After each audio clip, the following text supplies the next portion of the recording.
सभी दोस्तों को नमस्कार। स्वागत है आप लोगों का RKGS क्लासेज में।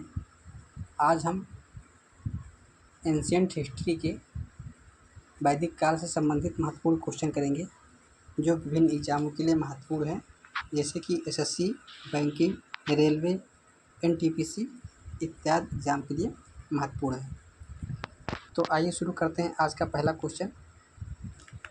पहला क्वेश्चन है, आर्य शब्द इंगित करता है, यानी जो आर्य शब्द है इसका तात्पर्य क्या होता है।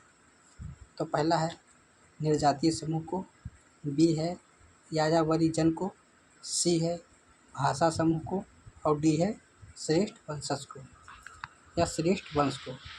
तो क्वेश्चन नंबर 1 का जो राइट आंसर हो जाएगा वो हो जाएगा आंसर नंबर डी, यानी जो आर्य शब्द है इसका मतलब होता है श्रेष्ठ।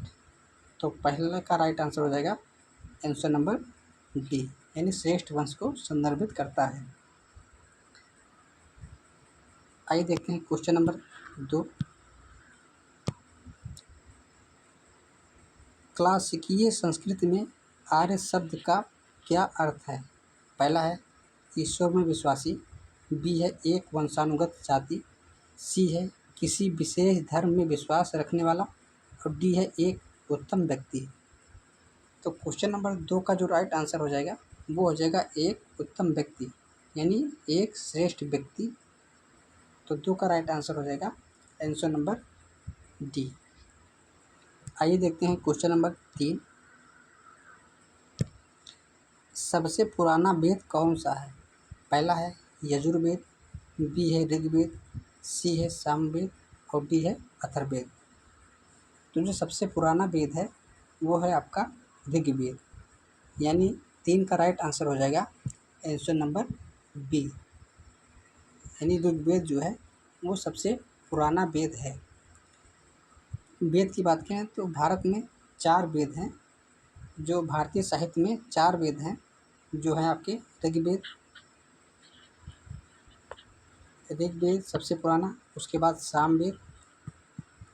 सामवेद, उसके बाद में है आपका यजुर्वेद और चौथा है आपका अथर्ववेद। ये भारतीय साहित्य के 4 प्रमुख वेद हैं। आइए देखते हैं क्वेश्चन नंबर 4। त्रयी नाम है। पहला है 3 वेदों का, बी है धर्म संघ युद्ध का, सी है हिंदू धर्म के 3 देवताओं का, डी है 3 मौसमों का। तो बेसिकली जो त्रयी का जो नाम है वो है आपका 3 वेदों का, यानी 4 का राइट आंसर हो जाएगा आंसर नंबर ए, यानी त्रयी वेद। और त्रयी वेद में शामिल कौन कौन से हैं आपके, ये हैं ऋग्वेद, उसके बाद यजुर्वेद और उसके बाद आपका अथर्ववेद नहीं होगा बल्कि होगा आपका सामवेद।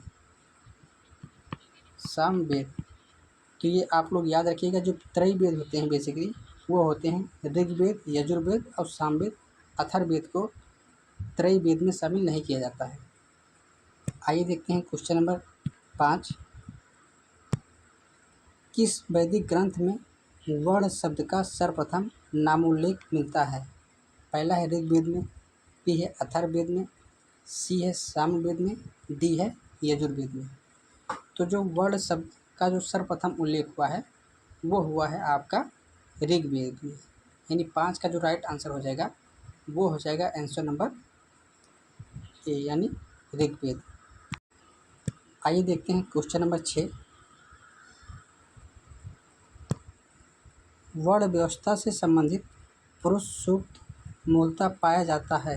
पहला है अथर्ववेद में, बी है सामवेद में, सी है ऋग्वेद में और डी है मनुस्मृति में। तो जो पुरुष सूक्त का जो संबंध है वो है आपका ऋग्वेद में, यानी क्वेश्चन नंबर 6 का जो राइट आंसर होगा वो हो जाएगा आंसर नंबर सी। इसी पुरुष सूक्त में सर्वप्रथम जो है शूद्र का वर्णन, शूद्र शब्द का उल्लेख किया गया है, यानी जो शूद्र शब्द हैं उसका उल्लेख सर्वप्रथम ऋग्वेद के पुरुष सूक्त में किया गया है। तो एक क्वेश्चन बनता है कि सूत्र शब्द का वर्णन किस वेद में किया गया है, तो किया गया है ऋग्वेद में। और ऋग्वेद के किस सूक्त में किया गया है, तो किया गया है पुरुष सूक्त में। आइए देखते हैं क्वेश्चन नंबर 7। निम्नलिखित 4 वेदों में से किस एक में जादुई माया और वशीकरण का वर्णन किया गया है। पहला है ऋग्वेद, बी है यजुर्वेद, सी है अथर्ववेद और डी है आपका सामवेद।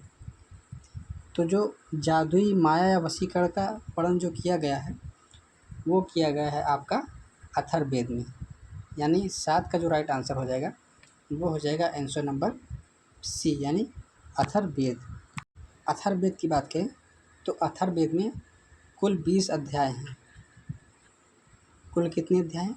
कुल 20 अध्याय हैं एवं 730 सूक्त में तंत्र मंत्र तथा वशीकरण के संदर्भ में साक्ष्य मिलते हैं। आइए देखते हैं क्वेश्चन नंबर 8। ऋग्वेद में डॉट ऋचाएँ हैं, यानी ऋग्वेद में कितनी ऋचाएँ हैं। पहला है 1028, बी है 1128, सी है 1017, डी है 1020। तो क्वेश्चन नंबर 8 का जो राइट आंसर हो जाएगा वो हो जाएगा 1028, यानी आंसर नंबर ए। आइए देखते हैं क्वेश्चन नंबर 9। ऋग्वेद है, पहला है स्रोतों का संकलन, बी है शब्दों का संकलन, सी है कथाओं का संकलन, डी है युद्ध का ग्रंथ। तो जो ऋग्वेद है बेसिकली वो है आपका स्रोतों का संकलन, यानी 9 का राइट आंसर हो जाएगा आंसर नंबर ए। स्रोतों का संकलन का तात्पर्य है कि इसमें प्रार्थनाएं और स्तोत्र की गई हैं।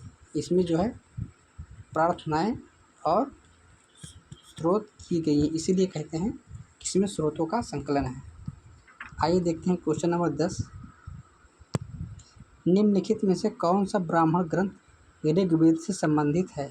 पहला है ऐतरेय ब्राह्मण, बी है गोपद ब्राह्मण, सी है शतपथ ब्राह्मण, डी है तैत्तिरीय ब्राह्मण। तो क्वेश्चन नंबर 10 का जो राइट आंसर हो जाएगा वो हो जाएगा आपका ऐतरेय ब्राह्मण, यानी आंसर नंबर ए। ऐतरेय ब्राह्मण का संबंध ऋग्वेद से संबंधित है। आइए देखते हैं क्वेश्चन नंबर 11।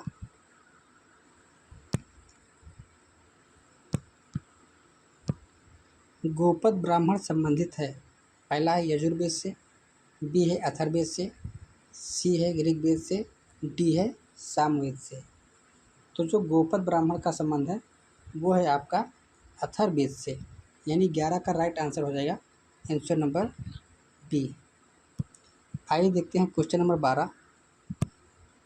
निम्नलिखित में से कौन सा शुल्क यजुर्वेद की संहिता है। पहला है वाजसेयनी संहिता, बी है मैत्रेयी संहिता, सी है तैत्तिरीय संहिता और डी है काटक संहिता। तो क्वेश्चन नंबर 12 का जो राइट आंसर हो जाएगा वो हो जाएगा वाजसनेयी जो संहिता है वो शुक्ल यजुर्वेद से संबंधित है। तो 12 का राइट आंसर हो जाएगा आंसर नंबर ए। आइए देखते हैं क्वेश्चन नंबर 13। ऋग्वेद का कौन सा मंडल पूर्णतः सोम को समर्पित है। पहला है 7वां मंडल, बी है 8वां मंडल, सी है 9वां मंडल, डी है 10वां मंडल। तो क्वेश्चन नंबर 13 का जो राइट आंसर हो जाएगा वो हो जाएगा जो है 7वां मंडल, यानी 7वां नहीं होगा, सॉरी, वो हो जाएगा 9वां मंडल, यानी जो सोमवेद है वो ऋग्वेद का 9वां मंडल है। तो 13 का राइट आंसर हो जाएगा आंसर नंबर सी। ऋग्वेद की बात करें तो ऋग्वेद में टोटल मंडल कितने हैं, 10 मंडल हैं। ऋग्वेद में 10 मंडल हैं और 1028 सूक्त हैं, जिसमें से 114 सूक्त जो हैं वो आपकी सोम देवता को समर्पित है। आइए देखते हैं क्वेश्चन नंबर 14। ऋग्वेद संहिता का नौवां मंडल पूर्णतः किसको समर्पित है? पहला है इंद्र और उनका हाथी, बी है उर्वशी एवं स्वर्ग, सी है पौधों और जड़ी बूटियों से संबंधित देवतागण, डी है सोम और इससे पेय नामकृत देवता। तो क्वेश्चन नंबर 14 का जो राइट आंसर हो जाएगा वो हो जाएगा सोम और इस पेय पर नामकृत देवता, यानी आंसर नंबर डी। आइए देखते हैं क्वेश्चन नंबर 15। यज्ञ संबंधी विधि विधानों का पता चलता है। पहला है ऋग्वेद से, बी है ब्राह्मण ग्रंथों से, सी है सामवेद से, डी है यजुर्वेद से।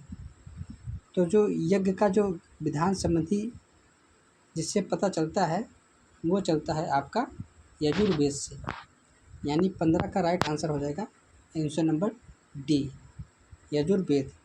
यजुर्वेद की बात करें तो यजुर्वेद के 2 भाग हैं, एक है शुक्ल यजुर्वेद और दूसरा है आपका कृष्ण यजुर्वेद। तो ये 2 वेद हैं। पूछा जाता है कि यजुर्वेद के कितने भाग हैं, तो 2 भाग हैं इसके, एक है शुक्ल यजुर्वेद और एक है कृष्ण यजुर्वेद। आइए देखते हैं क्वेश्चन नंबर 16।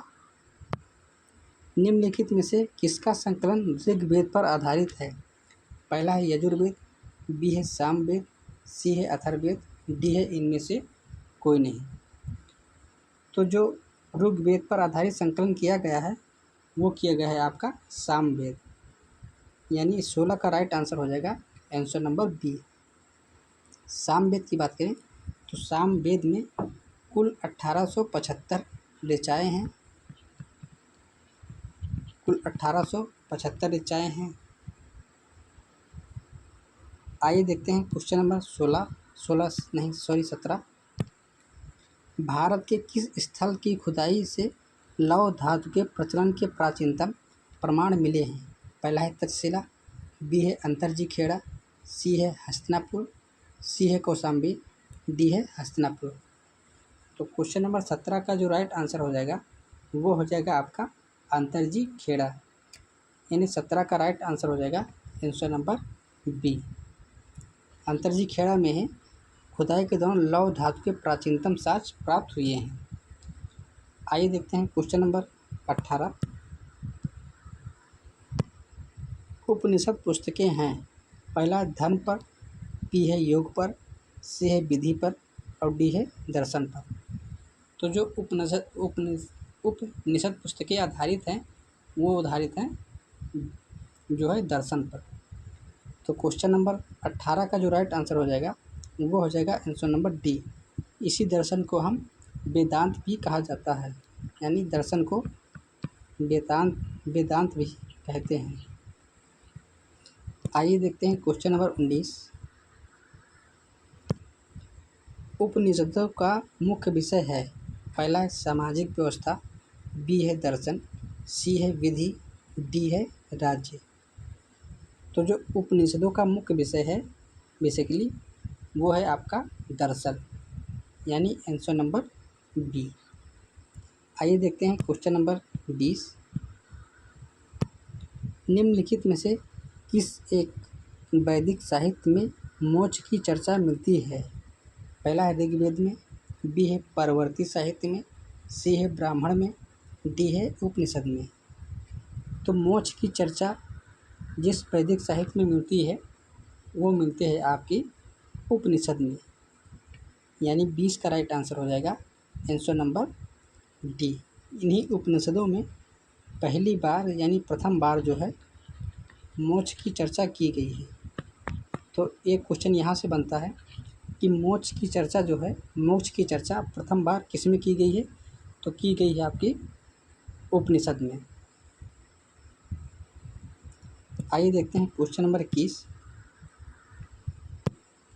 अध्यात्म ज्ञान के विषय में नचिकेता और यम का संवाद किस उपनिषद में प्राप्त होता है? पहला है बृहदारण्यक उपनिषद में, बी है छंदोयोग उपनिषद में, सी है कठोपनिषद में, डी है केन उपनिषद में। तो जो नचिकेत और यम का जो संवाद है वो आपका जो मिलता है वो मिलता है आपका सी, यानी कठोपनिषद में। यानी 21 का राइट आंसर हो जाएगा आंसर नंबर सी। आइए देखते हैं क्वेश्चन नंबर 22। नचिकेता आख्यान का उल्लेख मिलता है, पहला है अथर्ववेद में, बी है शतपथ ब्राह्मण में, सी है कठोपनिषद में, डी है बृहदारण्यक उपनिषद में। तो क्वेश्चन नंबर 22 का जो राइट आंसर हो जाएगा वो हो जाएगा आपका कठोपनिषद में नचिकेत का आख्यान मिलता है। तो 22 का राइट आंसर होगा आंसर नंबर सी। आइए देखते हैं क्वेश्चन नंबर 23। उपनिषद काल के राजा अश्वपति शासक थे, यानी जो उपनिषद में जो अश्वपति राजा थे वो कहाँ के शासक थे। तो पहला है काशी, बी है केकय, सी है पांचाल के, डी है विदेह के। तो जो अश्वपति राजा थे वो थे आपके कैकेयी के, यानी 23 का राइट आंसर हो जाएगा आंसर नंबर बी। हम बात करें काशी के, तो जो काशी के राजा थे वो थे अजातशत्रु, यानी अजातशत्रु जो है वो काशी के राजा थे। और पंचाल की बात करें तो पंचाल के जो राजा थे वो थे प्रवाहण जबाली, यानी प्रवाहण जबाली जो है वो आपके पंचाल के राजा थे। विदेह की बात करें तो विदेह के जो राजा थे वो थे आपके जनक। तो ये 4 क्वेश्चन यहाँ से बनता है कि काशी के राजा उपनिषद काल में काशी के राजा कौन थे, तो थे अजातशत्रु। उपनिषद काल में अश्वपति शासक कहाँ के थे, तो वो थे कैकेयी के। उपनिषद काल में पंचाल के राजा कौन थे, तो वो थे आपके प्रवाहण जबाली। वहीं पूछे उपनिषद काल में विदेह के राजा कौन थे, तो आप थे राजा जनक। आइए देखते हैं क्वेश्चन नंबर 24। निम्नलिखित में से वैदिक साहित्य का सही क्रम कौन सा है। पहला है वैदिक साहित्य, ब्राह्मण, आरण्यक, उपनिषद, बी है वैदिक संहिताएं, उपनिषद, आरण्यक, ब्राह्मण, सी है वैदिक संहिताएं, आरण्यक, ब्राह्मण, उपनिषद, डी है वैदिक संहिताएं, वेदांग, आरण्यक और स्मृतियाँ। तो वैदिक साहित्य में जो सही क्रम है वो है आपका आंसर नंबर ए, यानी सबसे पहले जो आई थी वो थी वैदिक संहिताएं, एक नंबर पे, दूसरे नंबर पे थे ब्राह्मण, तीसरे नंबर थे आरण्यक और चौथा जो था आपका उपनिषद। तो इसका जो राइट आंसर हो जाएगा वो हो जाएगा आंसर नंबर ए। आइए देखते हैं क्वेश्चन नंबर 25। आरंभिक वैदिक साहित्य में सर्वाधिक वर्णित नदी है। पहला है सिंधु, बी है सरस्वती, सी है शतुद्री और डी है गंगा। तो वैदिक साहित्य में सर्वाधिक जिस नदी का वर्णन किया गया है वो किया गया है आपका सिंधु नदी, यानी 25 का राइट आंसर हो जाएगा, वो हो जाएगा आंसर नंबर ए। सिंधु नदी की बात करें तो इसका आर्थिक महत्व बहुत था, इसीलिए सिंधु नदी को हिरण्य भी कहते हैं, यानी एक नाम इसका और है वो है हिरण्यदायी नदी। तो कभी कभी क्वेश्चन ये पूछ लेगा कि आरंभिक वैदिक साहित्य में सर्वाधिक वर्णित नदी कौन है, तो उसमें सिंधु नदी ना देते हुए हिरण्यदायी नदी भी दे सकता है। तो इसका राइट आंसर हो जाएगा हिरण्यदायी नदी। आइए देखते हैं क्वेश्चन नंबर 26। वैदिक नदी अस्कनी की पहचान निम्नांकित नदियों में से एक के साथ की जाती है। पहला है ब्यास, बी है रावी, सी है चेनाब, डी है झेलम। तो जो अस्कनी नाम है वो है आपका चेनाब नदी, यानी 26 का राइट आंसर हो जाएगा आंसर नंबर सी, यानी वैदिक काल में चेनाब नदी को अस्कनी के नाम से भी पुकारते हैं। हम बात करें ब्यास की, तो ब्यास को क्या कहते हैं, ब्यास को कहते हैं विपाशा।